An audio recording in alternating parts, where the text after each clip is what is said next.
Praise the Lord. सभी विश्वासी भाई बहनों को प्रभु यीशु मसीह में जय मसीह की बाइबल शिक्षा चैनल पर आप सभी का स्वागत है।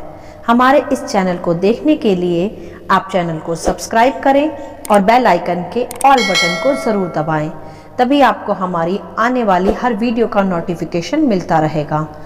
आज मैं आपके लिए बाइबल की पुस्तक से प्रेरितों अध्याय 1 का 1 से 11 वचन लेकर आई हूँ, यीशु का स्वर्गारोहण। तो चलिए भाइयों बहनों, वीडियो स्टार्ट करते हैं। बाइबल दर्शाती है कि प्रभु यीशु ने मुर्दों में से जी उठने के पश्चात अर्थात पुनरुत्थान के पश्चात खुद को पक्के प्रमाणों के साथ अपने चेलों को जीवित दिखाया और 40 दिन वह उन्हें दिखाई देते रहे और परमेश्वर की राज्य की बातें उन्हें सिखाते रहे।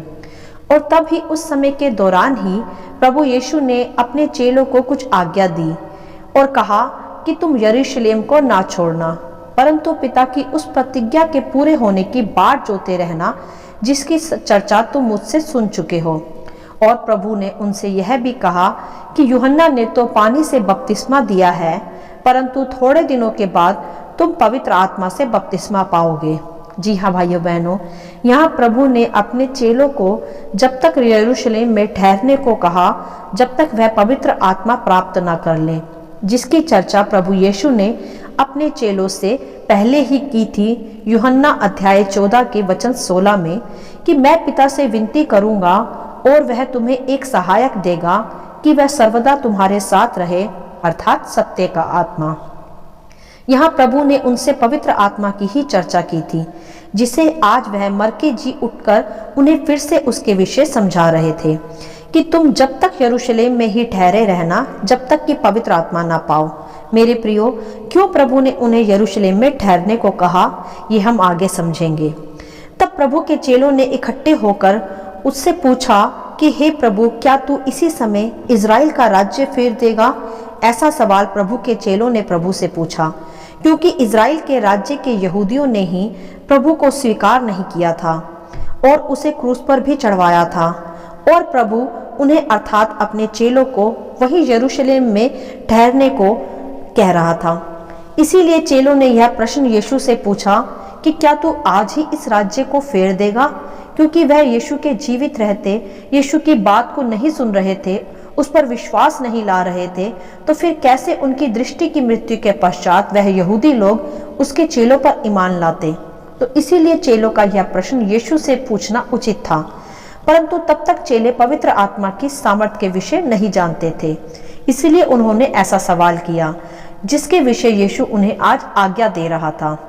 तब प्रभु यीशु ने उनके इस प्रश्न के पश्चात उन्हें उत्तर दिया कि उन समयों या कालों को जानना जिसको पिता ने अपने ही अधिकार में रखा है तुम्हारा काम नहीं, परंतु जब पवित्र आत्मा तुम पर आएगा तब तुम सामर्थ पाओगे और यरूशलेम और सारे यहूदिया और सामरिया में और पृथ्वी की छोर तक मेरे गवाह होंगे। हालेलुया!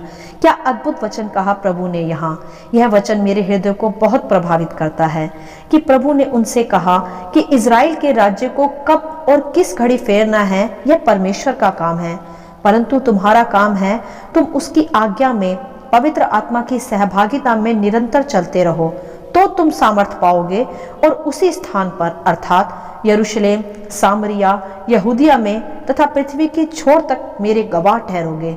अर्थात यह कि मेरे प्रियो, प्रभु उन्हें यहाँ यह समझा रहे थे कि जिस स्थान पर तुम्हारा आदर नहीं हुआ, जिस स्थान पर तुम्हें ठुकराया गया, जिस स्थान पर तुम्हें और तुम्हारी कही हर बात का निरादर किया गया है, उसी स्थान पर ठहरे रहो। मैं उसी स्थान पर तुम्हें पवित्र आत्मा का सामर्थ्य दूंगा तथा उसी स्थान पर तुम मेरे गवाह बन जाओगे। और मेरे प्रियो, प्रभु का गवाह तो वही बन सकता है जो प्रभु की तरह सामर्थ्य कार्य करे।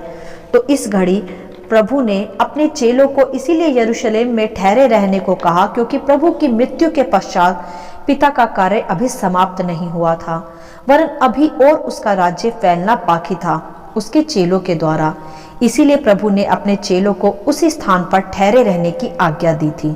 मेरे प्रियो, यह समझे कि प्रभु हमसे भी इस वचन के अनुसार बात कर रहा है कि जिस स्थान पर हमारा निरादर हुआ हो, जिस स्थान पर हमारी नाम धराई हुई हो और जिस स्थान पर हमें प्रभु के कारण सताया गया हो या स्वीकार ना किया गया हो, उसी स्थान पर प्रभु हमें धीरज के साथ ठहरे रहने को कहता है।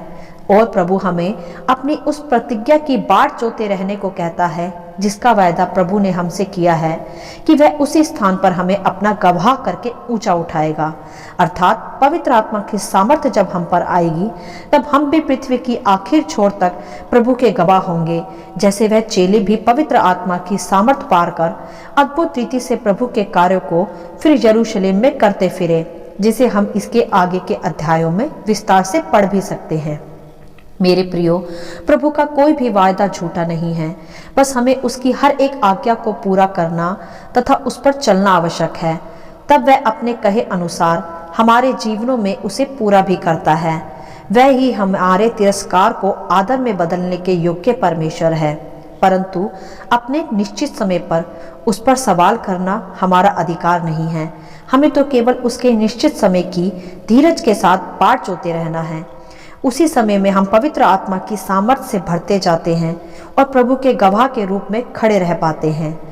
तब यह सब कहने के पश्चात प्रभु यीशु चेलों के देखते ही देखते ऊपर स्वर्ग की ओर उठा लिए गए और एक बड़े बादल ने प्रभु को चेलों की आंखों से छिपा लिया। तब प्रभु के जाते समय जब चेले आकाश की ओर देख रहे थे, तब दो पुरुष श्वेत वस्त्र पहने हुए उनके पास आ खड़े हुए और उनसे कहने लगे कि हे गलीली पुरुषों, तुम क्यों खड़े आकाश की ओर देख रहे हो? यही यीशु जो तुम्हारे पास से स्वर्ग पर उठा लिया गया है, जिस रीति से तुमने उसे स्वर्ग को जाते देखा है, उसी रीति से वह फिर आएगा। हालेलुया। यहाँ उन्होंने प्रभु यीशु के दूसरे आगमन के विषय उन्हें बताया कि जिस तरह प्रभु जिंदा स्वर्ग में उठा लिया गया है, वह उसी तरह फिर स्वर्ग से आएगा, अर्थात उन्हें अपने साथ ले जाने। मेरे प्रियो, यह सत्य है कि यीशु प्रभु ने अपने जी उठने के पश्चात 40 दिन तक खुद को चेलों पर जाहिर किया तथा उन्हें कुछ आज्ञाएं सौंपी और उसके पश्चात वह फिर स्वर्ग में जीवित उठा लिए गए, जिससे वह अपने जिंदा होने का पक्का प्रमाण भी उन्हें दिखा सके और इस पृथ्वी पर उसके स्वर्ग में उठाए जाने के पश्चात किस तरह उन्हें यहाँ रहना है वह भी सिखा सके। तो मेरे प्रियो, हमें भी इस वचन से दो बातें सीखने को मिलती हैं। एक तो यह है कि जिस स्थान पर हमने कुछ भी तिरस्कार सहा है, हमें उसी स्थान पर धीरज के साथ, संयम के साथ ठहरे रहना है और प्रभु की प्रतिज्ञा को सदा स्मरण रखना है जो उसने हमसे पवित्र शास्त्र के अनुसार की हैं, और उसी समय के चलते हमें प्रार्थना में भी बने रहना है, जिससे हम पवित्र आत्मा की सामर्थ्य को प्राप्त कर सकें और उनके द्वारा पवित्र आत्मा का बपतिस्मा भी प्राप्त कर सकें। तभी प्रभु हमें पवित्र आत्मा की सामर्थ्य से ही भरकर हमें पृथ्वी की आखिर छोर तक, जहाँ तक कि हम सोच भी नहीं सकते, वहाँ तक अपना गवाह होने के लिए इस्तेमाल कर सकता है। बस हमें उसकी आज्ञाओं को मानना आवश्यक है। और दूसरी बात सीखने व समझने की यह है कि यीशु के मुर्दों में से जी उठने के पश्चात प्रभु ने 40 दिन तक अपने जीवित होने का प्रमाण अपने चेलों को दिया कि वह जिंदा है, ताकि उसके चेले उसके लक्ष्य से जो उन्हें यीशु ने सौंपे हैं उससे भटक ना जाएं। कभी कभी मेरे प्रियो, हम भी यीशु के साथ चलते चलते अपने लक्ष्य से भटक जाते हैं। जरा सी विपरीत परिस्थितियां आते ही घबरा जाते हैं। उस घड़ी यीशु हमें भी अपने जीवित होने का प्रमाण फिर से देता है, हमें संभाल कर कि वह सदा हमारे साथ है, वह जिंदा है, मरा नहीं। और जैसे वो जिंदा है वैसे ही हम भी उसकी सामर्थ्य में जिए, अपनी समस्याओं में मरे नहीं, हारे नहीं। यीशु ने स्वर्ग में जिंदा उठाए जाने से पहले ही अपने चेलों को सामर्थ्य से भरने के विषय सिखाया था कि कहीं वह यीशु के स्वर्गारोहण के पश्चात खुद को अकेला ना समझे, ना ही इज़राइल के राज्य में रहने से डरे, क्योंकि वहां यीशु को स्वीकार नहीं किया गया था, वरन उसे वहां क्रूस की मृत्यु दी गई थी। इसीलिए यीशु ने अपने स्वर्गारोहण से पहले ही चेलों को सामर्थ प्रदान की थी यरूशलेम में ठहरे रहने की। ऐसे ही प्रभु आज हमें भी समझा रहा है कि वह जिंदा है और वह युगानुयुग तक जीवित रहेगा और सदा हमारे साथ रहेगा। चाहे हम उसे देख नहीं सकते, परंतु उसकी सामर्थ्य भरी पवित्र आत्मा का बल हम में कार्य करता है उसके गवाह होने के लिए।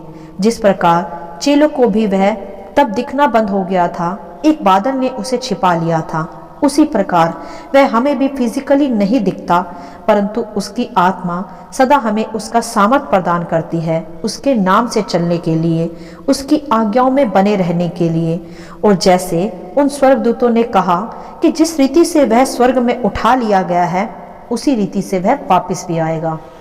तो भाइयों बहनों, हमें यीशु के वापस आने की भी तैयारी करनी है कि जब वह मध्य आकाश में वापस आए तो हमें अपनी प्रिय बेटी या प्रिय बेटा कहकर पुकारने पाए। इसके लिए यह आवश्यक है कि हम उसकी पवित्र आत्मा की ही अगुवाई में जीवन बिताएं और उसकी आज्ञाओं में चलते रहें। तभी हम भी यीशु के साथ स्वर्ग में जिंदा उठाए जाएंगे, जैसे यीशु प्रभु उठाए गए पुनरुत्थान के बाद, ईस्टर के बाद, वैसे ही हमारा भी रैप्चर होगा। तो भाइयों बहनों, इस वचन के अनुसार हमें उसके स्वर्गारोहण पर विश्वास लाना है, उसके जिंदा होने पर ईमान लाना है तथा जब तक प्रभु की आज्ञा हो उसी स्थान पर ठहरे रहना है, जब तक प्रभु का लक्ष्य जो हमारे लिए उसी परिस्थिति में उसी स्थान पर है वह पूरा ना हो जाए। और प्रभु का स्वर्गारोहण हमें यह विश्वास दिलाता है कि हमारा प्रभु युगानुयुग तक जीवित परमेश्वर है, वह मृत्यु पर जयवंत प्रभु है और उस पर विश्वास करने वाले भी जीवन को प्राप्त करेंगे और उनकी भी सभी मरी हुई परिस्थितियां जी उठेंगी प्रभु यीशु के नाम से। जैसे ईस्टर अर्थात पुनरुत्थान के पश्चात यीशु 40 दिन तक अपने चेलों को अपने जिंदा होने का प्रमाण देता रहा कि वह घबराए नहीं, डरे नहीं, वह जिंदा है। उसी प्रकार आज प्रभु हमें भी फिर से अपने जिंदा होने का प्रमाण देता है तथा उसे स्मरण रखने को कहता है कि वह जिंदा है तथा हम भी अपनी परिस्थितियों से डरे नहीं, घबराए नहीं। यीशु आज भी हमारे साथ है, स्वर्गारोहण के पश्चात भी। हालेलुया। आशा करती हूँ इन वचनों का संक्षिप्त विवरण आप सभी को समझ में आया होगा। परमेश्वर आपको अपनी पवित्र आत्मा की भरपूरी से सदा भरता रहे। यदि आप चाहते हैं कि दूसरे भी इन्हें सुनकर आशीष पाएं, तो आप इन्हें दूसरों के साथ भी बांट सकते हैं, क्योंकि हमारे प्रभु यीशु मसीह की यही इच्छा है। आमीन and God bless you all.